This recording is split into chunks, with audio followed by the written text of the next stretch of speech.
اللهم صل على محمد وعلى آل محمد كما صليت على إبراهيم وعلى آل إبراهيم إنك حميد مجيد اللهم بارك على محمد وعلى آل محمد كما باركت على إبراهيم وعلى آل إبراهيم إنك حميد مجيد اللهم صل وسلم وبارك عليه মুআজ্জাজ মুকাররম সম্মানীয় মুসল্লিয়ান ইজাম, আমরা আল্লাহ তাআলার পবিত্র জাতির শুরুতেই শুকরিয়া জ্ঞাপন করছি যে মহান মনিব আমাদের সকলকে করোনার বিপর্যস্ত পরিস্থিতিতে সুস্থ রেখেছেন।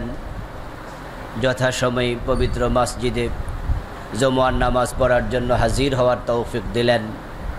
এজন্য আমরা শুরুতে আমাদের মনিব আল্লাহ তাআলাকে শুকরিয়া জানাই, কৃতজ্ঞতা জানাই, কালিমাতুশ শুকর পড়ি আলহামদুলিল্লাহ।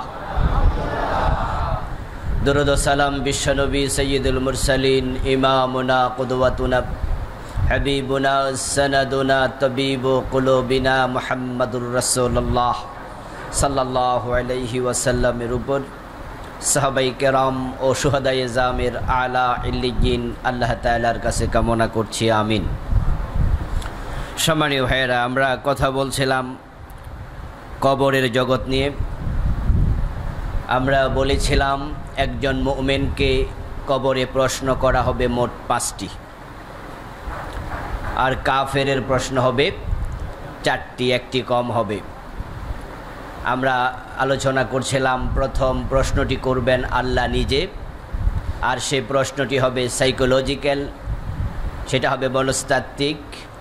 আল্লাহ তাআলা সূর্যকে ডুবন্ত অবস্থায় হাজির করে তিনি জানতে চাইবেন যে ব্যক্তি প্রশ্নের মুখোমুখি হচ্ছে সে নামাজি ছিল কি না। যদি সে নামাজের কথা বলতে পারে তাহলে সে প্রথম প্রশ্নের উত্তরে পাশ করে ফেলল। আমরা বলেছি যে আল্লাহর প্রশ্নের জবাব যে ব্যক্তি দিতে পারবে, ইউসাব্বিতুল্লাহুল্লাযীনা আমানু বিল কওলিস সাবিতি ফিল হায়াতিদ দুনিয়া ওয়া ফিল আখিরাহ। আল্লাহ তাআলা ঈমানের উপরে যাকে অটল অবিচল দুনিয়াতে রেখেছিলেন, তিনি কবরেও তাকে এবার ঈমানের উপরে অটল রাখবেন ইনশাআল্লাহ। আল্লাহ তাআলার প্রশ্নের জবাব দেওয়ার পরে বাকি প্রশ্নগুলোর জবাব দেওয়ার দায়িত্ব নেবেন কে? আল্লাহ তাআলা নিজে। কারণ প্রশ্ন হবে আরবিতে, জবাবও দিতে হবে আরবিতে। আল্লাহর অনেক এমন বান্দা আছেন যারা আরবি ভালো জানেন না, কিন্তু মুত্তাকি ফরেজগার মানুষ। আবার আবু জেহেল আবু লাহাব ভালো আরবি জানতো, কিন্তু জবাব দিতে পারেনি। জবাবের ব্যবস্থা আল্লাহ করে দেবেন। প্রথম প্রশ্ন আমরা আলোচনা করেছিলাম গত জুমাতে। প্রথম প্রশ্ন ফেরেশতাদের পক্ষ থেকে যেটা হবে সেটা হলো মান রব্বুকা, অর্থাৎ কবরের দ্বিতীয় প্রশ্ন। প্রথম প্রশ্ন আল্লাহ করলেন সাইকোলজিক্যালি, এবার ফেরেশতাদের প্রথম প্রশ্ন তোমার রবকে।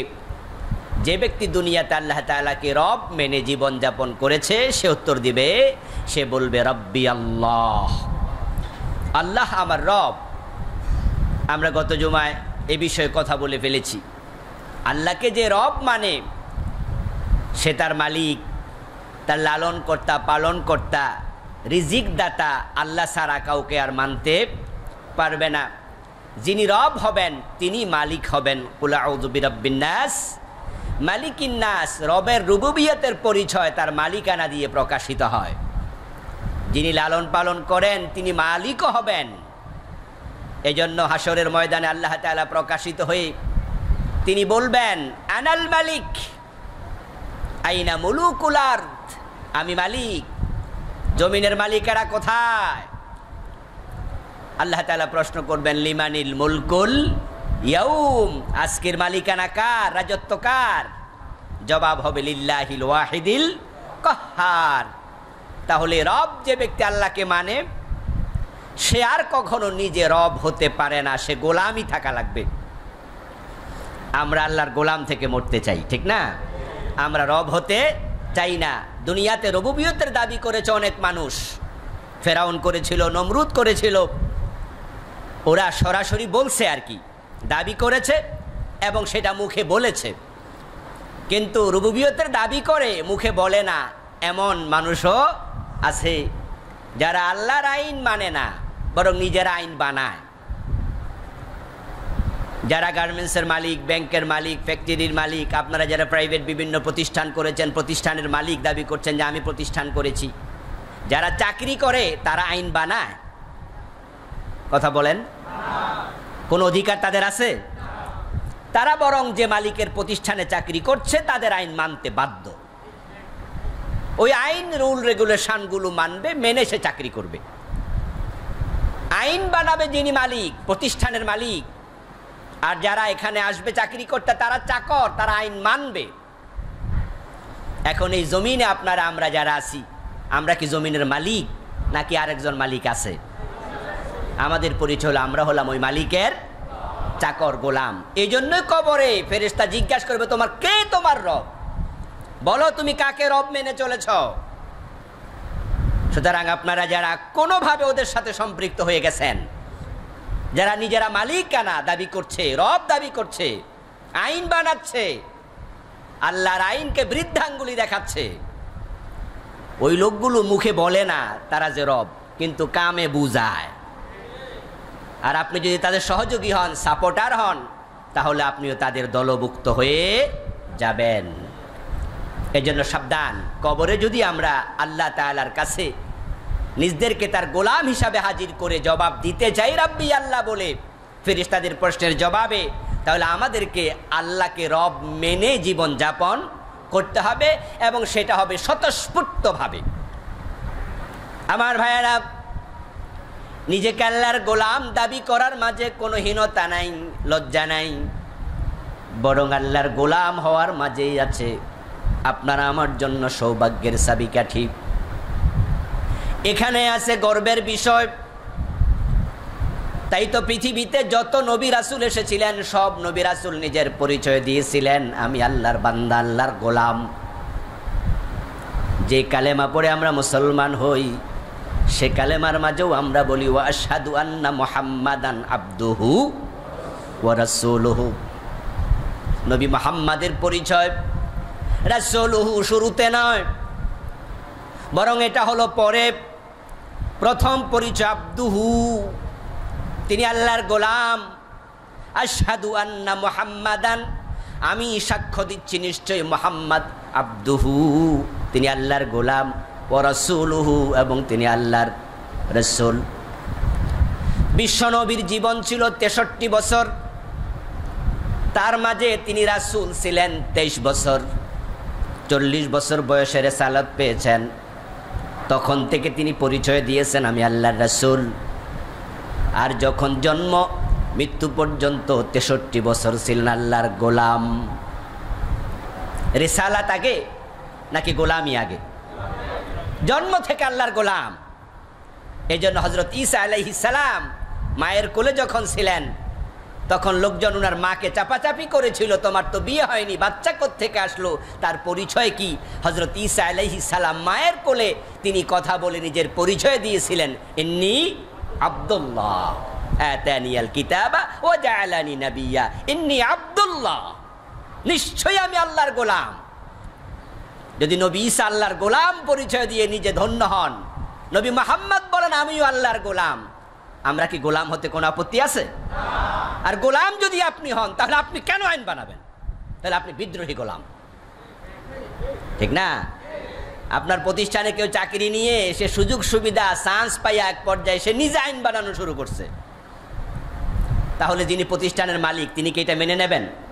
উনি স্বাভাবিকতা বলবেন, এই আপনার চাকরি বাদ, আপনি তো আমাদের আইন মানবেন, আপনি আইন বানাচ্ছেন কেন?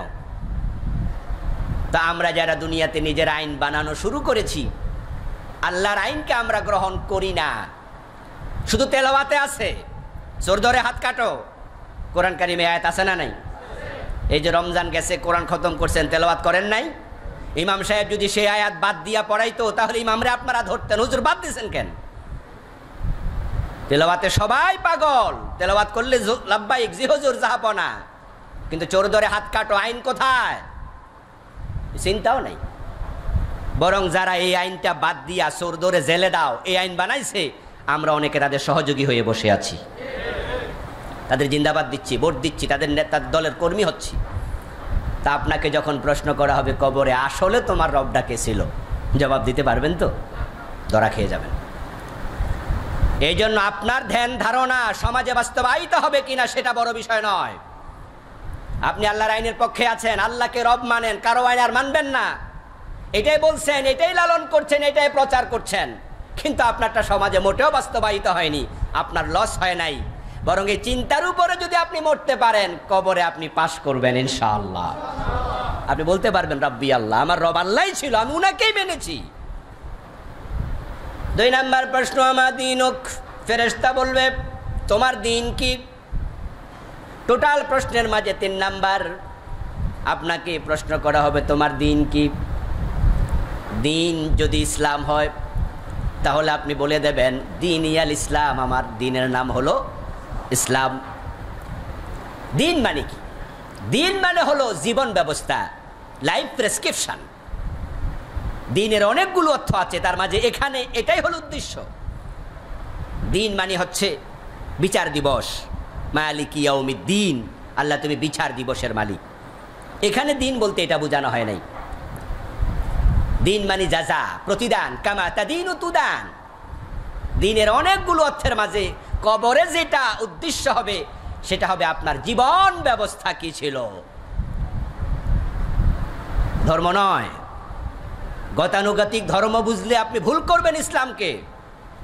ইসলাম অন্য অন্য ধর্মের মতো একটি ধর্ম, এই নিছক এই ধারণা আপনি ভুল করছেন। ইন্নাদ-দীন ইনদাল্লাহিল ইসলাম, লাইফ প্রেসক্রিপশন, টোটাল জীবন একবারে top to bottom, bottom to top, আপনার জন্মের পর থেকে আপনার মৃত্যু পর্যন্ত পুরা জীবন আপনি কিভাবে চালাবেন, একটা ব্যবস্থাপত্র, একটা সংবিধান, বিধিবদ্ধ কিছু বিধান আছে, ওই বিধানের নাম হলো ইসলাম। আল-ইয়াওমা আকমালতু লাকুম দীনাকুম, আল্লাহ তাআলা বলেন আমি তোমাদের এই দ্বীনকে পরিপূর্ণ করেছি। ইসলাম যদি হয় আপনার দিন, আপনার দিন কি অর্ধেক, 3 ভাগের 1 ভাগ, না 3 ভাগের 4 ভাগ, নাকি পুরা জীবন? আল-ইয়াওমা আকমালতু লাকুম দীনাকুম, তোমার দিন পূর্ণ করে দিলাম। আলহামদুলিল্লাহ, এটা আমাদের সৌভাগ্য যে আমরা পরিপূর্ণ একটি দিন পেয়েছি। আমাদের দিন, আমাদের ইসলাম এমন একটি কনস্টিটিউশন, সংবিধান, লাইফ প্রেসক্রিপশন, যেখানে আপনার জীবনের কোনো একটি বিষয়ের জন্য আপনি অন্য কারো কাছে হাওলাত নেয়ার প্রয়োজন হবে না। আল্লাহ তাআলা সব দিয়েছেন, সুবহানাল্লাহ। ওমা ফাররাতনা ফিল কিতাবি মিন শাই, আল্লাহ বলে আমি কোরআনে কিচ্ছু বাদ রাখিনি, তিবিয়ানাল লিকুল্লি শাই, সব দিয়েছি। এখন কোথায় কি দিয়েছেন বিশ্বনবী ব্যাখ্যা করেছেন, ইন্না আলাইনা বায়ানা সুম্মা ইন্না আলাইনা বায়ানা। আমি যে কোরআন আপনার কাছে দিয়েছি সেটার ব্যাখ্যা আমি আপনার কাছে করব, আপনি মানুষকে ব্যাখ্যা শুনিয়ে দেবেন। তাই বিশ্বনবী হচ্ছেন এমন এক চরিত্র যিনি কোরআনের পরিপূর্ণ জীবন্ত ব্যাখ্যা। সুবহানাল্লাহ। স্বামী হিসাবে, নেতা হিসাবে, রাষ্ট্রপ্রধান হিসাবে, সমাজ প্রধান হিসাবে, বাবা হিসাবে, মনিব হিসাবে, আবার চাকরি স্থলে একজন চাকরিকারী হিসাবে, আবার যুদ্ধের মাঠে সেনাপতি হিসাবে, বিচারালয়ে প্রধান বিচারপতি হিসাবে এমন একটা জায়গা নাই যেখানে বিশ্বনবীকে দাঁড় করানো যাবে না। এবং তাকে দাঁড় করিয়ে আল্লাহ এবার বলছেন লাকাদ কানা লাকুম ফি রাসূলিল্লাহি উসওয়াতুন হাসানা। তাই এই প্রশ্নের পরেই পরের প্রশ্নটাই হবে এই লোকটাকে চিনো কিনা। সুবহানাল্লাহ। একটার সাথে আরেকটা সম্পর্ক আছে না নাই? হ্যাঁ, আপনার দিন যদি ইসলাম হয় তাহলে আপনি আপনার জীবন চালাতে গিয়ে কোনো এক বিষয়ে অন্য কারো কাছে যেতে পারবেন না। যদি যান তাহলে প্রমাণ হবে আপনি ইসলামকে আপনার দিন হিসাবে পরিপূর্ণভাবে গ্রহণ করেন নাই।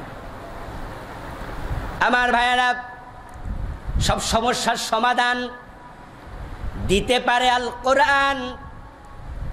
কোরআন হলো দ্বীনের পরিচালিকা শক্তি। কোরআন আপনাকে আমাকে কিভাবে জীবন চালাতে হবে তা শিখিয়েছে। আপনি যদি মঙ্গল গ্রহে যান, অধুনা বিশ্বের বিজ্ঞানের উৎকর্ষতার যুগে মানুষ গ্রহ থেকে গ্রহান্তরে চলে যাচ্ছে, সামনে আরও যাবে। মঙ্গল গ্রহে গিয়ে নতুন কোনো সমস্যার সম্মুখীন যদি হয়ে যায়, যে সমস্যা অতীতে কখনো ছিল না, মানব জীবনের সাথে সম্পৃক্ত, ওই নতুন সমস্যার সমাধানও আল্লাহর কোরআনে খুঁজলে তাও পাওয়া যাবেই। কোরআন হচ্ছে এমন এক কিতাব যেটা কখনো পুরান হবে না। এটা চির সতেজ, এটা চির আধুনিক, এটা শুধু মডার্ন নয়, এটা আল্ট্রা মডার্ন। এটা সব যুগের সাথে 100% মিলতে থাকবে। সুবহানাল্লাহ। কোথাও সরাসরি আছে, কোথাও ইঙ্গিতে আছে, কোথাও ইবারতে আছে, কোথাও তার তাকাজার ভিতরে আছে। দালালাতুন নাস, ইবারাতুন নাস, ইশারাতুন নাস, ইক্তিজাউন নাস। আল্লাহ বলছে আমি কিছু বাদ দেইনি। কিন্তু আজকে পরিতাপ, এই মুসলমানেরাই আজকে তারা এটার জন্য এখানে যায়, এটার জন্য ওখানে যায়। কোনোটা খুঁজতে লেলিনের কাছে যায়, কোনোটা খুঁজতে কার্ল মার্কসের কাছে যায়, কোনোটা খুঁজতে মাও সেতুংয়ের কাছে যায়, কোনো উদাহরণ দিতে জর্জ ওয়াশিংটনের কাছে যায়, কোনো বিষয় বলতে আবার মহাত্মা গান্ধীর তুলনা দিতে হয়, মিস্টার গান্ধীকে টেনে আনতে হয়। কেন? আপনার কোরআনে কি সব কিছু বলা নেই? ইসলামে কি নাই? এবং আমরা জানি যে ইসলাম শব্দের অর্থই হলো শান্তি। তাহলে শান্তির প্রয়োজনে পৃথিবীর অন্য কোনো ধর্মের কাছে যাওয়ার প্রয়োজন হয় না।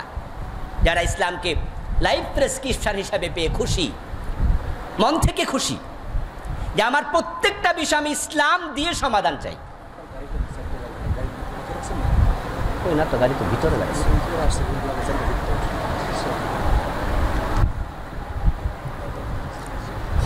ইসলামকে পাওয়ার পরে যে ব্যক্তি খুশি হয়ে যায়, প্রতিটা বিষয়কে সে ইসলামের আলোকে সমাধান চায়। আপনারা দেখবেন, ওদিকে তাকানোর কিছু নেই, গাড়ির চাবি দিয়েছি মাত্র, আর কিছু না। আমার ভাইয়েরা দেখবেন কিছু লোক আছে, আপনি যদি ইসলামের কথা টেনে আনেন তাহলে মুখটা কালো করে বলে, আচ্ছা সব জায়গায় ইসলাম ঢুকাও কেন? এমন কথা বলার লোক আছে না? যে মনটা একটু খারাপ করে বলে, আচ্ছা সব জায়গায় ইসলাম টানো কেন? এই লোকগুলো ধরা খেয়ে যাবে। আর আপনারা যারা বলেন যে না সব জায়গায় ইসলাম লাগবে, আমরা যখন টয়লেটে যাই সেখানেও ইসলামের বিধি নিষেধ আছে না নাই? তো ইসলাম কই নাই? আপনি যখন থুতু ফেলবেন, ওই থুতুটা কোন দিকে ফেলবেন, কিভাবে ফেলবেন, ইসলামে সেটাও আছে না নাই? ডাক্তারের কাছে যাওয়ার পরে ডাক্তার কিছু ঔষধের নাম লিখে দেয়।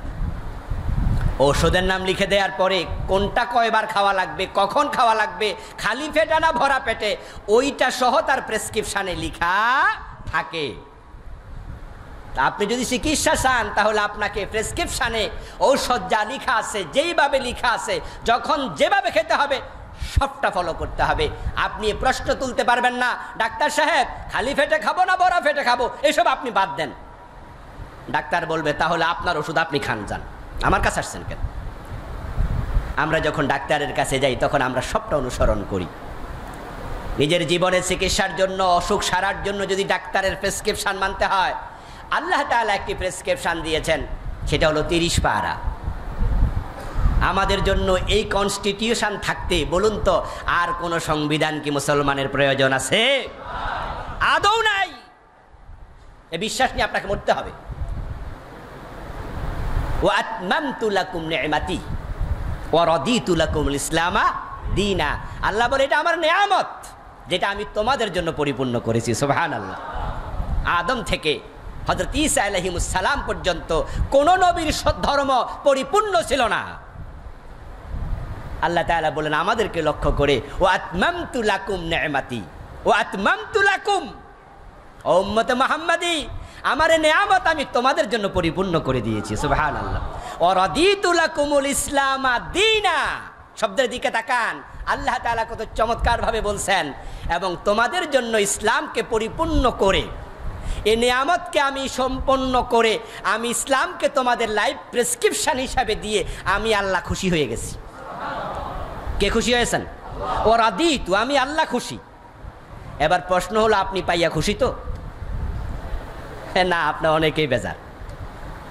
হুজুর সব জায়গায় ইসলাম টানেন কেন? তাহলে যারা আল্লাহর খুশির সাথে খুশি হতে পারে নাই, কবরে প্রশ্নের জবাব দিতে পারবে না। এই জন্য ইসলামকে নিছক ধর্ম নয়, হিন্দু ধর্ম 12 মাসে 13 পূজা, ডেটস এনাফ। খ্রিস্টানদের ধর্ম তারা সপ্তাহে একদিন তাদের গির্জায় যাবে, ডেটস এনাফ। ইহুদিদের ধর্ম তারা একদিন সেনেগালে যাবে, সপ্তাহে একদিন, ডেটস এনাফ। আপনারা জেনে থাকবেন খ্রিস্টানরা ইবাদত করে শনিবার, ঠিক না? তাদের জন্য শনিবার হলো পুণ্যের দিন, হ্যাঁ, ও রবিবার। ও ইহুদিদের জন্য হলো শনিবার। তাহলে তারা সপ্তাহে একদিনকে বেছে নিয়েছে। ওই একদিন তারা গির্জায় যাবে, তাদের সেনেগাগে যাবে, ওখানে গিয়ে তারা কিছু পূজা অর্চনা করবে। আর বাকি 6 দিন সপ্তাহে তাদের মন মতো চলবে, কোনো অসুবিধা নেই। কিন্তু আপনারা যারা সপ্তাহে একদিন আসবেন শুধু, ঠিক না? দিনে 5 বার আসবেন, দায়িত্ব শেষ। মসজিদে আসবেন, 5 বার নামাজ পড়বেন, পরে যাই আপনি সুদ খাবেন, গোশ খাবেন, যা ইচ্ছে তাই করবেন। জি না, ওয়াবুদ রাব্বাকা হাত্তা ইয়াতিয়াকাল ইয়াকিন। যে ইসলাম তোমাকে দিয়েছি, মৃত্যু আসা পর্যন্ত ওই ইসলাম থেকে তুমি এক চুল পরিমাণ সরতে পারবে না। সুবহানাল্লাহ। এই জন্য যারা ইসলামকে পাওয়ার পরে তারা মনে করেন যে আমাদের লাইফ প্রেসক্রিপশন হিসাবে, জীবন বিধান হিসাবে, কনস্টিটিউশন হিসাবে এটা এনাফ, মোর এনাফ। তাহলে আপনি কবরে একবারে হাসি খুশিতে বলে দেবেন আমার দিন ছিল ইসলাম। জাতিসংঘের অধিবেশন বসেছিল, সৌদি আরবের তখন প্রেসিডেন্ট ছিলেন আপনার বাদশাহ ফয়সল। অধিবেশনে যাওয়ার আগে জাতিসংঘের পক্ষ থেকে তামাম পৃথিবীর সদস্য রাষ্ট্রসমূহকে জাতিসংঘ চিঠি দিয়েছিল, আপনারা প্রত্যেকে নিজ দেশের 1 কপি করে কনস্টিটিউশন ইংরেজিতে অনুবাদ করে জাতিসংঘের সদর দপ্তরে জমা দেবেন। তামাম পৃথিবীর যত সদস্য রাষ্ট্র আসে সবাই তাদের দেশীয় কনস্টিটিউশনের 1 কপি করে সদর দপ্তরে জমা দিল। বাদশাহ ফয়সল তিনি যখন গেলেন, যাওয়ার সময় তিনি কোরআন মাজিদের একটা ইংরেজি কপি তিনি সদর দপ্তরে উনার লোক দিয়ে পাঠালেন, উনার সাথে যারা আছেন। যখন এটা জমা দিলেন তখন জাতিসংঘের দায়িত্বপ্রাপ্ত কর্মকর্তা সামনে দেখেন, চোখের সামনে কত চমৎকার করে মোড়ানো গিলাপ খুলে দেখেন দি হোলি কোরআন। সুবহানাল্লাহ বলবেন না? কি লেখা? দি হোলি কোরআন। তো উনি পেয়ে বলল যে এটা কি, হোয়াট ইজ দিস, এটা কি? তখন বললেন যে আমাদের বাদশাহ ফয়সাল এটা দেওয়ার জন্য বলছে, আপনারা কি চিঠি লিখছেন সবাই যেন 1 কপি করে কনস্টিটিউশন জমা দেয়? তো বললো হ্যাঁ, কিন্তু এটা কি? আমরা তো তোমার দেশের সংবিধান চেয়েছি, তো তুমি তোমাদের ধর্মীয় কিতাব আনছো কেন? এটা তো আমরা চাই নাই, তোমরা বুঝতে ভুল করছো। তো বাদশার সাথে যোগাযোগ করলো, বাদশাহ বললো তুমি ওনাকে জানাইয়া দাও মুসলমানদের কোরআন থাকতে আর কোনো সংবিধান লাগে না। এটা আমার শুধু ধর্মীয় কিতাব নয়, এটা আমার জীবনের প্রেসক্রিপশন, এটা আমার কনস্টিটিউশন। আমার ভাইয়ের আলহামদুলিল্লাহ, কয়েকদিন আগে আমাদের বাংলাদেশ সংসদে অধিবেশনে দেখলাম যে একজন দোয়া করতেছেন। ওই করোনা পাই এখন তো কিছু দোয়া টোয়া সব জায়গায় চলছে, ওই দোয়ার মাঝে উনি বলতেছেন যে কোরআন আমাদের সংবিধান, এটা আমাদের মেনে চলতে হবে। আল্লাহ তৌফিক দাও। কি সুন্দর করে বলতেছেন। আসলে যেই কথাগুলো আমরা মুখে বলছি যদি বাস্তবে এটা মেনে নিতাম তাহলে আমাদের সমাজটা স্বর্গীয় সমাজে পরিণত হয়ে যেত, শান্তির পলকুধারা সমাজের পরতে পরতে প্রবাহিত হয়ে যেত এবং দুনিয়ায় শান্তি মিলত, কবরে প্রশ্নের উত্তর দেওয়ার ব্যবস্থাও হয়ে যেত। এখন আমরা দুনিয়াতে কে কি বলছে, কে কোন পথে চলছে এটার দিকে না তাকাইয়া কবরে নিজের প্রশ্নের জবাবের ব্যবস্থা নিজের করা দরকার আছে কিনা। প্রতিদিন কত মানুষ মারা যায় এটা কিন্তু আমরা আগে কোনোদিন শুনতাম না, টেলিভিশনে দেখাইতো না যে বাংলাদেশে এতজন মারা গেছে, কিন্তু করোনা আসার পরে এটা দিনে হাজার হাজার বার দেখায়।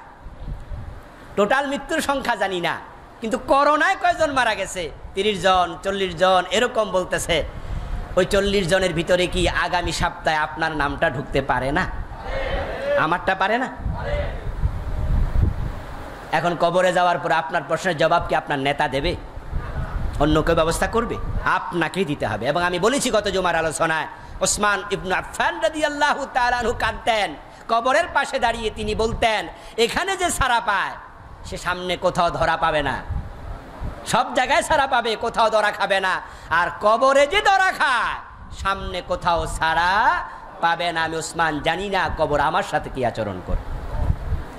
এই জন্য আমার ভাইয়েরা কবরের জবাবের ব্যবস্থা করুন। ভিন্ন চিন্তার অনেকে এখানে আছেন, থাকতে পারেন।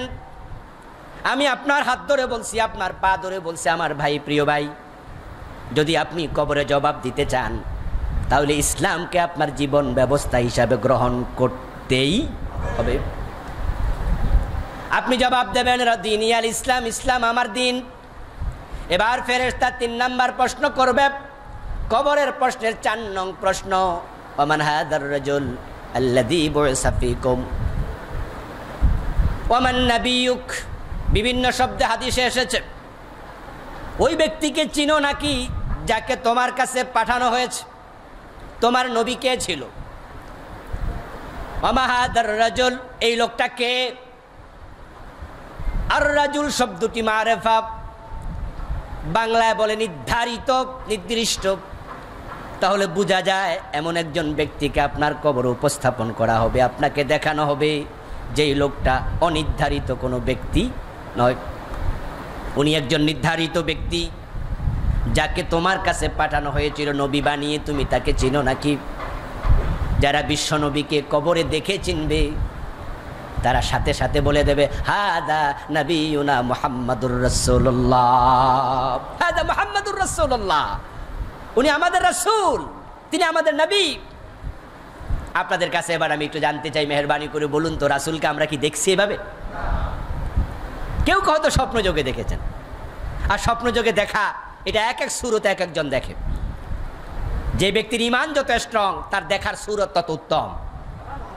যদি কেউ দেখে তবে বিশ্বনবীর সুরত শয়তান ধরতে পারে না। আপনিই দেখবেন, যদি আপনি মুজাহিদ মানুষ হন, টেন্ডেন্সি খুব বেশি, ঈমানের তাকত খুব বেশি শক্তিশালী, তাহলে রাসূলকে আপনি মুজাহিদের সুরতও দেখতে পারেন যে যুদ্ধের মাঠে তিনি যাচ্ছেন। এক একজন এক একভাবে দেখে। কিন্তু বিশ্বনবীকে কবরে উপস্থাপন করা হবে উনার অরিজিনাল সুরত, যেটা বাস্তবে তিনি যা একজন নবী মুহাম্মদুর রাসূলুল্লাহকে দেখানো হবে। এখন আমরা তো চিনি না, দেখিনি, এখন দেখে কবরে জবাবটা দেব কিভাবে? উত্তর একটাই, জবাবের ব্যবস্থা করবেন কে? আল্লাহ। তিনি আপনাকে চিনিয়ে দেবেন, আপনি বুঝবেন তিনি আপনার নবী। এখন রাসূলকে কিভাবে দেখানো হবে আল্লাহু আলাম, আল্লাহ ভালো জানেন।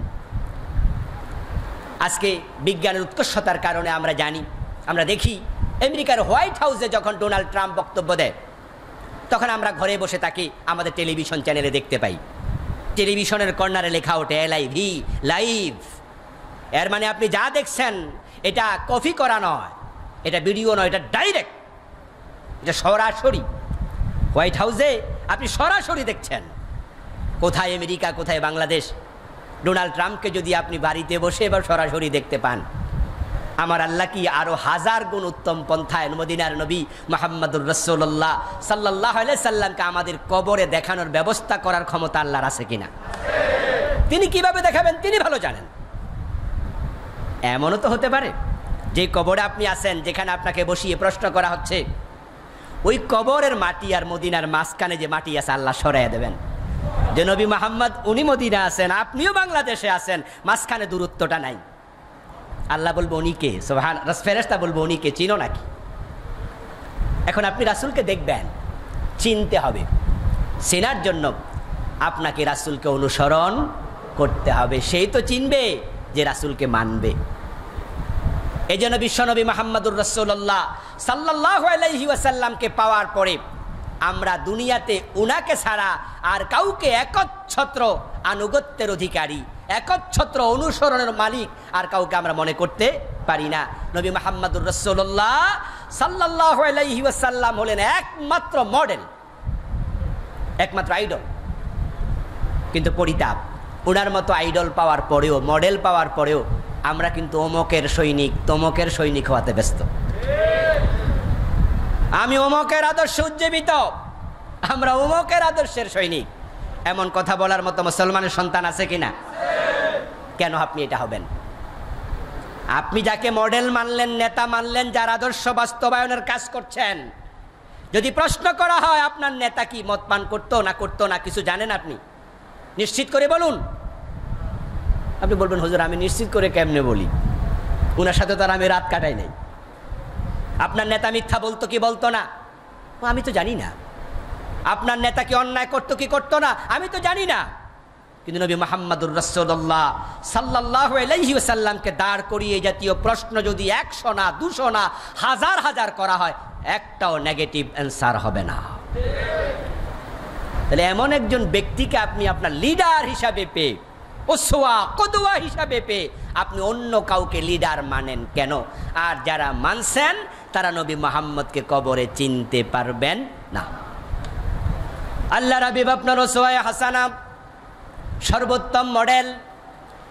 তাহলে ওনার জীবনের সাথে আপনার জীবন মিলা লাগবে, ওনার সূরতের সাথে আপনার সূরত মিলা লাগবে, ওনার সিরতের সাথে আপনার সিরত মিলা লাগবে। যদি আপনি মিলাতে পারেন তাহলে আপনি উত্তর দেবেন, রাসূলকে চিনবেন, উত্তর দিতে দেরি হবে না। কিন্তু পরিতাপ, আল্লাহর এমন অনেক বান্দা আছেন যাদের চেহারার সাথে রাসূলের চেহারার মিল থাকবে না। আল্লাহর হাবিবকে যখন কবরে দেখবেন, বলুন তো রাসূলের মুখে দাড়ি আছে না নাই? তো যেই আপনি মারা গেলেন আপনার মুখে ধরেন দাড়ি নেই, তো রাসূলের সাথে আপনার চেহারার মিল না অমিল? অমিল হয়ে গেল। আল্লাহর হাবিব সাল্লাল্লাহু আলাইহি সাল্লামের একটা সুন্নাহ সাথে যাবে, সে সুন্নাহর নাম হলো দাড়ি, লাহিয়া। আমরা মেসওয়াক করি, মেসওয়াক কি সাথে যায়? আমার মাথায় পাগড়ি আছে, এটাও একটা সুন্নাহর অংশ, এটা সুন্নাতুল লিবাস, এটা পোশাকের সুন্নাহ। আমি মরার পরে কি এটা দেবে? আমাদের মাথায় টুপি আছে না, মৃত্যুর পরে টুপি দেবে? গায়ে পাঞ্জাবি আছে, এটা দেবে? কিন্তু দাড়িটা সাথে যাবে। একটা সুন্নাহই সাথে যায়, সেটা হচ্ছে দাড়ি। কিন্তু এটা মানছেন না। এইভাবে কত সুন্নাহ জীবনে আপনি নেননি, আল্লাহর হাবিব জানিয়েছেন। এই জন্য বিশ্বনবীকে অনুসরণ করতে হবে পদে পদে, কদমে কদমে। রাসূল সাল্লাল্লাহু আলাইহি ওয়াসাল্লাম সাহাবী, ইসলামের দ্বিতীয় খলিফা ফারুক আযম ওমর রাদিয়াল্লাহু তাআলা আনহুর ছেলে আব্দুল্লাহ ইবনে ওমর রাদিয়াল্লাহু তাআলা আনহুমা মরুভূমিতে এক গাছের নিচে শুয়ে আছেন। কোন এক কাফেলা যাওয়ার পথে উনাকে দেখলো, চিনতে পারলো আমিরুল মুমিনিন ওমরের ছেলে। হুজুর, আপনি এখানে কি করছেন? মরুভূমির মাঝে গাছতলা শুয়ে আছেন। আব্দুল্লাহ ইবনে ওমর রাদিয়াল্লাহু তাআলা আনহুমা বলছেন, না কিছু করছি না, একটু শুয়ে আছি। কোথায় গিয়েছেন? বলে কোথাও যাই নাই, এখানে একটু শোয়ার জন্য আসছি। ওনারা অবাক হলেন, হুজুর বুঝলাম না, বাড়িতে শোয়ার জায়গা নাই নাকি? আপনি মরুভূমির মাঝে শুইতে আসছেন। তিনি বললেন, আজকে আমার কোনো কাজ কাম নাই, একটু ফ্রি আছি। শুনেছিলাম কোন বিশ্বনবী মুহাম্মদুর রাসূলুল্লাহ সাল্লাল্লাহু আলাইহি সাল্লাম কোন এক সফরে যাওয়ার পথে এই গাছের নিচে একটু বিশ্রাম নিছিলেন, তাই আমি আমার দেহে ওই মাটিটা লাগাইতে আসছি। এটা সুন্নাহ না, এটা ওয়াজিব না, এটা ফরজ না, এটা মহাব্বত। এটা কি মহাব্বত? যে বিশ্বনবীকে কিভাবে অনুসরণ করতেন। ওনার সামনে এক ব্যক্তি হাসি দিল, হাসি দিয়ে পড়ল আলহামদুলিল্লাহ সুম্মা সালাতু আলা রাসূলিল্লাহ। আব্দুল্লাহ ইবনে ওমর বলেন, মা হিয়া রাজুল, মা হিয়া আব্দুল্লাহ, হে আব্দুল্লাহ থাম। আলহামদুলিল্লাহ বলেছো ঠিক আছে, কিন্তু সুম্মা সালাতু আলা রাসূলিল্লাহ ওয়াস সালাতু আলা রাসূলিল্লাহ, এরপরে তুমি রাসূলের উপর দুরূদ পড়েছো, কেন তুমি করেছো? থামো। ওই ব্যক্তি বলে, হে আব্দুল্লাহ ইবনে ওমর, আলহামদুলিল্লাহ মানে আল্লাহর প্রশংসা, রাসূলের উপর সাথে একটু দুরূদ যোগ করে দিলাম, অসুবিধা কি? ইবনে ওমর বলেন, বিশ্বনবীকে অনুসরণ করতে হবে বুঝে শুনে, কদমে কদমে, বেশিও না কমও না। উনি শুধু আলহামদুলিল্লাহ শিখাইছে হাসি বলে, দুরূদ পড়তে শিখায় নাই, সুতরাং এটাও করা যাবে না। তিনি যা করেছেন তা ছাড়া যাবে না, তিনি যা করেননি তা করা যাবে না। আমরা যারা এই চিন্তায় আগাচ্ছি, এরপর আমরা মানুষ, কিছু ভুল ত্রুটি আমাদের হয়ে যাবে, কিন্তু আমরা চিন্তার ক্ষেত্রে কোনো আপোষ করি না। কর্মে ভুল হয়ে যায়, চিন্তায় কোনো ভুল হওয়া যাবে না। যারা বিশ্বনবী মুহাম্মদুর রাসূলুল্লাহ সাল্লাল্লাহু আলাইহি ওয়াসাল্লামকে একমাত্র অনুকরণীয় আদর্শ গ্রহণ করলেন, সব জায়গায় উনাকেই মেনে চলছেন, আপনি উনাকে দেখে উত্তর দিতে পারবেন নবী মুহাম্মদুর রাসূলুল্লাহ সাল্লাল্লাহু আলাইহি সাল্লাম বলে। হয়ে গেল ফেরেশতার 3টি প্রশ্নের জবাব শেষ। আল্লাহ তাআলার প্রশ্নের জবাবে পাশ, ফেরেশতার 3 প্রশ্নের জবাবেও পাশ, 4টা প্রশ্ন হয়ে গেল। ফেরেশতারা এবার আনন্দে আরেকটি প্রশ্ন করে বসবেন। ওয়া মা ইউদরিক, সুনান আবু দাউদে এসেছে, আল্লাহর হাবিব বলেন ফেরেশতার পরবর্তী প্রশ্ন 4 নাম্বার প্রশ্ন হবে, এত চমৎকার করে জবাব দিলে আল্লাহর বান্দা, এই জবাবগুলো তোমাকে কে জানাইছে, তুমি কোথায় পেয়েছো? সুবহানাল্লাহ। একসময় আমরা যারা আমাদের বয়সী যারা আছেন, আমাদের সিনিয়র যারা আছেন, যখন রেজাল্ট হতো, যারা ফার্স্ট ক্লাস ফার্স্ট হতো, সেকেন্ড হতো, থার্ড হতো, বোর্ডে ফার্স্ট হতো, সাংবাদিকরা বাড়িতে চলে যেত, পরের দিন সাক্ষাৎকার আসছো, যে আপনি কয় ঘন্টা পড়ছেন, কেমনে পড়ছেন, ইত্যাদি ইত্যাদি। এগুলো আনন্দের বিষয়। টেলিভিশনে সাক্ষাৎকার আসতো, আর এখন তো A+B+ হওয়ার কারণে এসব মজা আর নাই। যখন 3টি প্রশ্নের জবাব আপনি পারবেন, ফেরেশতারা 4র্থ প্রশ্ন করে বসবে, ওমা ইউদরিকা, এই চমৎকার উত্তর তুমি পাইলা কই? ব্যক্তি জবাব দেবে, ক্বরাআতু কিতাবাল্লাহ ফাআমানতু বিহি ওয়া সাদ্দাকতু বিমা ফি, আমি আল্লাহর কোরআন পড়েছি, তার উপর বিশ্বাস করেছি, যা আছে সব সত্যায়ন করেছি। সুবহানাল্লাহ। ফেরেশতার 4 নাম্বার প্রশ্নে এখানে একটা ইঙ্গিত আছে। ফেরেশতার প্রশ্নের জবাব যারা দিতে পারবেন, এই জবাব দেওয়ার জন্য তাদেরকে আল্লাহর কোরআন পড়তে হবে। 4 নাম্বার প্রশ্নের জবাব, ক্বরাআতু কিতাবাল্লাহ, আমি আল্লাহর কিতাব পড়েছি। ফাআমানতু বিহি, শুধু পড়ি নাই, আমি এই কিতাবের উপর বিশ্বাসও রেখেছি। এখন আমাদের দেশে কিতাব পড়ার লোকের অভাব নাই, কিন্তু প্রকৃত বিশ্বাসীর অনেক অভাব। ও সাদ্দাকতু বিমা ফি, শুধু বিশ্বাস করি নাই, এর মাঝে যা আছে এগুলো আমি তাসদিক করেছি। এর মানে যে যেভাবে যেটা আছে সব বাস্তবায়নের কাজও করেছি। সুবহানাল্লাহ।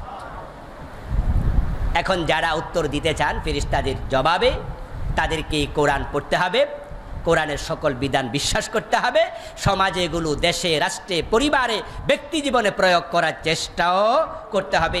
আপনি চেষ্টা করতে করতে মরে যান, এই চিন্তার উপরে আপনি কবরে যাবেন, জবাবের ব্যবস্থা করবেন কে? আল্লাহ। হয়ে যাবেন ইনশাআল্লাহ। ফেরেশতা যখন 4 নাম্বার প্রশ্ন করে ফেলবে, মোট 5টা প্রশ্ন শেষ।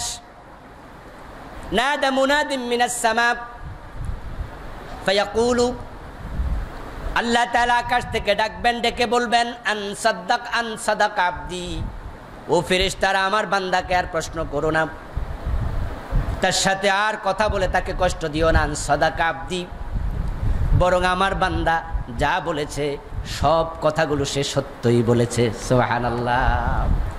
আপনার জবাবের সরাসরি সত্যায়নের রিপোর্ট দেবেন আল্লাহ নিজে।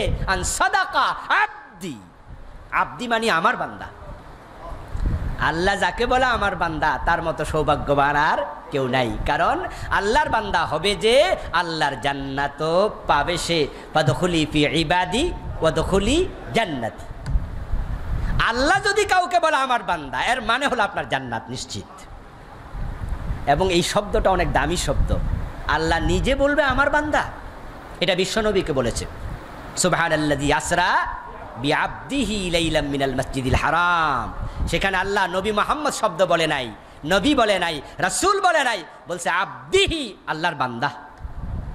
এই জন্য আল্লাহ যখন বলবেন সাদাকা আবদি, থামো, আর প্রশ্ন দরকার নাই, আমার বান্দা ঠিক বলেছে। ফালবিসুহু মিনাল জান্নাহ ওয়াফরিশুহু মিনাল জান্নাহ ওয়াফতাহু লাহু বাবান ইলাল জান্নাহ। এবার আল্লাহ তাআলা বলবেন, কথা আর বলো না, বরং তার গায়ের জামাটা, ওই সাদা কাপড় আর দরকার নাই, তার কাপড় খুলে আমার জান্নাতের পোশাক পরাইয়া দাও। ফাফরিশুহু মিনাল জান্নাহ, মাটির বিছানা তার জন্য বড় বেমানান, আমার বান্দার কবরে জান্নাতের বিছানা বিছায়া দাও। ওয়াফতাহু লাহু বাবান ইলাল জান্নাহ, এই ছোট্ট সংকীর্ণ কবর নয়, অন্ধকার কবর নয়, জান্নাতের দিকে দরজা খুলে দাও। কবরটাকে এত বড় করা হবে, আল্লাহর হাবিব বলেন মাদ্দাল বাসার, তার চোখের দৃষ্টিসীমা যতটুকু যাবে তার কবর তত বড় হবে। কবরের দিকে জান্নাতের দরজা খুলে দেয়া হবে, জান্নাতের বাতাস আসতে থাকবে, জান্নাতের সুগন্ধ ঢুকতে থাকবে। ফেরেশতারা আপনাকে জান্নাতের পোশাক পরিয়ে, জান্নাতের বিছানা বিছিয়ে, জান্নাতের দিকে দরজা খুলে দিয়ে এবার বের হয়ে যাবে। যাওয়ার সময় বলবেন নাম কানাউমাতিল আরুস। সুবহানাল্লাহ পড়েন। আল্লাহর বান্দা, জান্নাতের এই বিছানায় জান্নাতের পোশাক পরে তুমি ঘুমিয়ে যাও, এক ঘুমে কিয়ামত হয়ে যাবে। সুবহানাল্লাহ। আর যারা বিপরীতে আছে, ফায়াকুলু হা হা লা আদরি, ফাসিক, পুজ্জার, পাপিষ্ঠ, আল্লাহকে রব মানে নাই জীবনের সব জায়গায়, ইসলামকে দিন হিসাবে গ্রহণ করে নাই, কিছু করেছে কিছু করে নাই। মনে রাখবেন, কিছু করে ইসলাম, কিছু বাদ দিয়ে মোমেন হওয়া যাবে না। আল্লাহ তাআলা যা বলেন সেটা এমনভাবে বলেন এর মাঝে কোনো রকমের ডিসকাউন্ট আর থাকে না, পার্সেন্টেজ নেওয়ার সুযোগ নেই। অজুর 4 ফরজ, 3 ফরজ মানবেন, 1 ফরজ করবেন না, ওই 3 ফরজের 1 আনা দামও নাই। নামাজের ভিতরে আরকান হাকাম 13 ফরজ, 12টা মানছেন, 1টা মানেন নাই, ওই 12টার 1 আনা দামও নাই। কোরআনের আয়াত সংখ্যা 6236, যদিও 6666 একটা কথা আছে, এই বক্তব্য আছে, এটা দুর্বল একটি কথা, যদিও এটা বেশি প্রচার হয়েছে আর কি। এই যে 6000-এর বেশি আয়াত সব মানলেন, 1 আয়াত মানেন নাই, ইমান আছে না গেছে? তা আপনি আল্লাহকে সব জায়গায় রব মানছেন, 1 জায়গায় মানেন নাই, ইমানার 1 আনা দামও নাই। যারা মেনেছেন আলহামদুলিল্লাহ, মানেননি তো ধরা খেয়ে গেলেন। মান রাব্বুকা ফায়াকুলু হা হা লা আদরি, সে বলবে আমার রবকে আমি তো জানি না। ফেরেশতা প্রশ্ন করবে ওমান দীনুক, দিন কি? ফায়াকুলু হা হা লা আদরি, সে বলবা আমি তো জানি না। প্রশ্ন করবে লোকটাকে চিনো? ওমান নবিয়ুক, কে তোমার নবী? ওমান হাযার রাজুল আল্লাযী বুইসা ফীকুম, হা হা লা আদরি, সে দেখবে বিশ্ব নবীকে, চিনতে পারবে না। কেমনে চিনবে? চিনার তো কথাও না, দাড়ি তো নিজে রাখে নাই, উল্টা দাড়িওয়ালা লোক দেখলে টিপ্পনি কাটে, এমন জালেম আছে কিনা? দাড়ি রাখছে মেয়ে বিয়ে দেয় না, এমন মেয়ে আছে দাড়িওয়ালা স্বামীর কাছে বিয়ে বসে না। দাড়ি রাখার কারণে তার গার্মেন্টসে, ফ্যাক্টরিতে, অফিসে চাকরি দেয় না, এমন জালেমও আছে না? নাই। আল্লাহ আল্লাহ আল্লাহ আল্লাহ, শুধু দাড়ি রাখার অপরাধ চাকরিটা চলে গেছে। মাদ্রাসায় পড়ছে চাকরি দেয় না, মাদ্রাসার সার্টিফিকেট চাকরি দেয়নি, ইন্টারমিডিয়েট কলেজে, পরবর্তী জীবন ইউনিভার্সিটি, শুধু দাখিলটা মাদ্রাসায়, ওই দাখিলের সার্টিফিকেট দেখে চাকরি থেকে বের করে দিয়েছে, ইন্টারভিউ থেকে, সরি আমরা মাদ্রাসার হুজুর নেই না। আপনার কাছে টুপি এত ঘৃণিত, দাড়ি এত অপছন্দের, ইসলাম শুনলে আপনি আটকে ওঠেন, আবার আপনি রাসূলকে দেখে চিনবেন, কোয়াইট ইম্পসিবল, অসম্ভব। এজন্য যদি কবরে রাসূলকে চিনতে চান, রাসূলের আদর্শ গ্রহণ করা দরকার আছে নাকি না? হ্যাঁ, ইসলামের সাথে মহাব্বত লাগান। ইসলামওয়ালা দেখলেই চুলকানি উঠবে, আর আপনি রাসূলকে চিনবেন, অসম্ভব। হা হা লা আদরি, জানি না। প্রশ্নের জবাব দিতে যখন ব্যর্থ হবে, ফেরেশতা 3টি প্রশ্ন পারে নাই আল্লাহর। প্রথম প্রশ্ন মনস্তাত্ত্বিক, সেটাও পারে নাই। নাদা মুনাদিম মিনাস সামা, আকাশ থেকে আল্লাহ আওয়াজ করবেন, আওয়াজ করে বলবেন আন কাযযাবা, সে মিথ্যুক। এখানে আব্দি শব্দটা নাই, ওখানে আছে আন সাদাকা আব্দি, আর এখানে আছে আন কাযযাবা। আল্লাহ বলে না সে আমার বান্দা, সে লাওয়ারিস, তার কোনো পরিচয় নাই। আসলে আল্লাহ যাকে বান্দা বলে না, সে সত্যি লাওয়ারিস। আল্লাহ তুমি ছাড়া আমি ঠিকানাহীন, মাবুদ তুমি ছাড়া আমি ঠিকানাবিহীন। যার সাথে রবের সম্পর্ক নাই, বাস্তবে তার কোনো ঠিকানাও নাই, সে লাওয়ারিস, ঠিকানাবিহীন লোক। আল্লাহ বলবে মিথ্যুক, সে বলছে তার রবকে সে চিনে না, মিথ্যা কথা। আলেম ওলামারা তার কাছে কত বুঝাইছে, সে জানে কিন্তু সে গ্রহণ, সে বলছে জানি না, মিথ্যা কথা বলতেছে, সে জানতো। এরপর ইসলাম ধর্ম, সে বলছে আজকে জানে না, মৃত্যু। এই মসজিদে সে ওয়াজ শুনছে, জুমার দিন হাজির হয়েছিল, হুজুর বলেছে ইসলামকে জীবনের বিধান হিসাবে নাও, সে লোকটা নেয় নাই, আর আজকে সে বলে কিনা সে জানেই না, মিথ্যা কথা। নবী মুহাম্মদ তার জীবনে একমাত্র অনুসরণীয় ব্যক্তিত্ব, সে জানতো, ওসওয়ায়ে হাসানা, একমাত্র আদর্শ মডেল, সে জানতো, আজকে বলে জানে না, সে মিথ্যুক, সে নেয় নাই।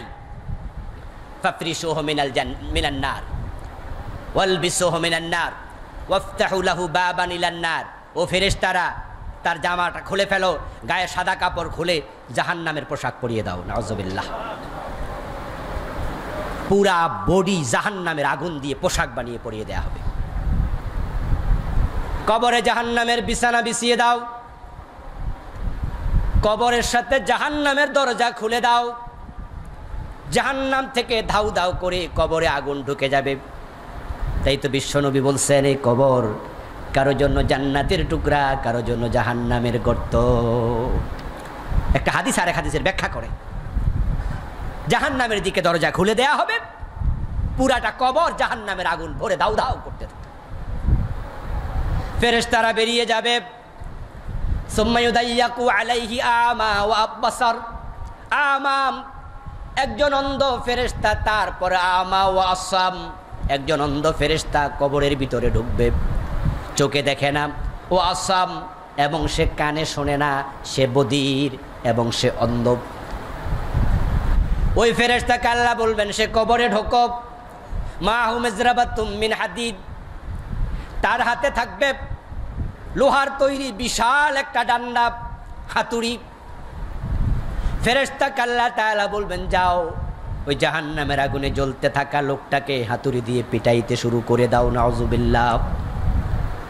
ওই হাতুড়ির ওজন এত বেশি হবে, আল্লাহর হাবিব বলেন লাউদুরিবা বিহা জাবানুন লাসারা তুরাবা, ওই হাতুড়ি এত ওজন, যদি কোনো পাহাড়ের মাঝে একটা আঘাত করা হতো পুরাটা পাহাড় ধুলাবালি হয়ে উঠতে শুরু করত,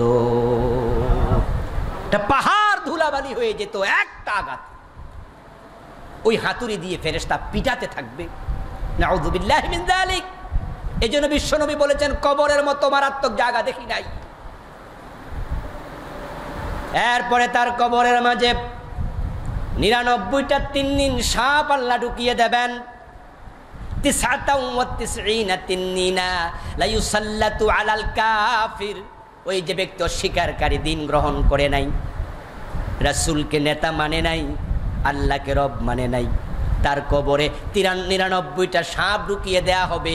তানহাসুহু ওয়া তালদুগুহু ইলা ইয়াউমিল কিয়ামা, কিয়ামত পর্যন্ত ওই 99টা সাপ তাকে সবল মারতে থাকবে একের পর এক। বিশ্বনবী বলেন লাওয়ান্না তিন্নিনা মিনহা নাফাকা ফিল আরদি মান বাতাত খাদরা, ওই তিন্নিন সাপের বিষ কত বেশি হবে শোনো। যদি ওই সাপ থেকে একটি সাপ কখনো দুনিয়ার দিকে নিঃশ্বাস ছেড়ে দিত, তার নিঃশ্বাসের বিষের কারণে তামাম পৃথিবীতে আর সবুজ গাছপালা জন্ম নিত না। নিঃশ্বাসের বিষে কোনোদিন আর সবুজ গাছ জন্ম নিত না, এত বিষধর সাপ, আর প্রতিটাই সবল দিতে থাকবে। অন্য হাদিসে আসছে লা ইয়াজিদু হামওয়াতাহা 40 খারিফা, ওই তিন্নির সাপ যদি কাউকে একবার সবল দেয় তার বিষ থাকবে 40 বছর, আর 99টা একসাথে সবল দিতেই থাকবে, কঠিন আযাব চলতে থাকবে। নাউযুবিল্লাহি মিন যালিক। এই জন্য যারা আমাদের আপনজন কবরে গেছে তাদের জন্য বেশি বেশি দোয়া করুন। আমরা জানি না কে কি হালাতে আছে, যারা বিপদে পড়ে গেছে জীবিত মানুষের দোয়া তাদের উপকারে আসবে। আল্লাহর হাবিব বলছেন অন্য হাদিসে আসছে যারা কবরে আছে, আহলাল কবর, যারা আহলুল কবর আছে, কাল গরিকিল মুতাকাওয়াস, একজন মানুষ যখন সমুদ্রে ডুবে যায়, লঞ্চ ডুবে যায়, লঞ্চ ডুবে গেলে যারা ডুবে গেছে মানুষগুলো লঞ্চের সাথে পড়ে গেছে, তারা বাঁচার জন্য যে প্রচেষ্টা চালায় ঠিক ওই ডুবন্ত ব্যক্তির মতোই কবরের মানুষগুলো। ইয়ান্তাযিরু দাওয়াতান তালহাকুহু মিন আবিন আও উম্মিন আও সাদিকিন আও আখিন আও সাদিকিন। আল্লাহর হাবিব বলছেন যারা সমুদ্রে ডুবে যায়, আমরা এটা শুনেছি, আমরা বুঝবো না, আমরা তো ডুবিনি। সমুদ্রের স্রোত কি টান, আল্লাহু আকবার কবীরা। যারা গিয়েছেন নদীতে সমুদ্রে দেখবেন, নদীতে নাই সমুদ্রে এগুলো আছে। আমি ভারত মহাসাগরে নেমেছিলাম, একটুকু পানি পর্যন্ত আমি দেখেছি যে কিভাবে ঢেউ টান দেয়, আল্লাহু আকবার কবীরা, সাঁতার যেন কুলানো যায় না। তা আপনার বিশ্বনবী বলছে ওই ব্যক্তি যেমন যা পায় তা ধরে বাঁচতে চাইবে, খড়কুটা পাক যেটাই পাক সে চাইবে কিভাবে বাঁচা যায়। কবরের মানুষটা ঠিক তার মতো, সে চাইবে একটু দোয়া নিয়ে আসে। ইয়ান্তাজিরু দাওয়া, সে অপেক্ষা করে, হায় রে আমার আমল দিয়ে তো আমি সারা পাইলাম না। আমার মা, আমার বাবা, আমার ভাই, আমার বন্ধু কেউ কিনা বলে আল্লাহ তুমি আমার বাবাকে ক্ষমা করে দাও, আমার মাকে ক্ষমা করে দাও, আমার ওই ভাইটাকে ক্ষমা করে দাও, আমার দোস্তটাকে আল্লাহ ক্ষমা করে দাও, আল্লাহ আমি তার পক্ষ থেকে 10টা টাকা সাদাকা করলাম, আল্লাহ সওয়াবটা তার কাছে পৌঁছিয়ে দাও। বিশ্বনবী বলেন যখন তার কাছে এই জাতীয় দোয়া পৌঁছে, ফাইযা লাহিকাতহু কানা হাব্বা ইলাইহি মিনাদ দুনিয়া ওয়া মা ফিহা, আপনার পক্ষ থেকে সামান্য দোয়া যখন তার কবরে পৌঁছানো হবে, বিশ্বনবী বলেন তামাম দুনিয়া যত সম্পদ আছে সবটা সম্পদ একজন ব্যক্তিকে দান করলে যত খুশি হয়, ওই সামান্য দোয়া পেয়ে কবরের মানুষটা আরো বেশি খুশি হয়ে যায়। এজন্য আপনজনের জন্য বেশি বেশি দোয়া করুন। ইন্নাল্লাহ সুবহানাহু ওয়া তাআলা লা ইউদখিলু আলা আহলিল কুবুর মিন দুআই আহলিদ দুনিয়া আমসালাল জিবাল। বিশ্বনবী বলছেন, দুনিয়ার মানুষ যখন ছোট্ট একটু দোয়া করে, মৃত ব্যক্তির পক্ষ থেকে 1 টাকা সাদাকা করে, আল্লাহ ওটাকে পাহাড় পরিমাণ বানায়া কবরে পৌঁছিয়ে দেয়। আপনি করেছেন সামান্য, আল্লাহ দেবে অনেক বড় করে। এজন্য আসুন আমরা আমাদের কবরকে জান্নাতের টুকরা বানাতে চাই। যেইভাবে দুনিয়ার জীবনটা সাজালে কবর জান্নাতের টুকরা হয়, ওইভাবে আল্লাহ আমাদের জীবন সাজানোর তৌফিক দান করুন। বলুন আমিন। হাযা মা ইনদি ওয়াল ইলমু ইনদাল্লাহ। ওয়াসসালামু আলাইকুম ওয়া রাহমাতুল্লাহ।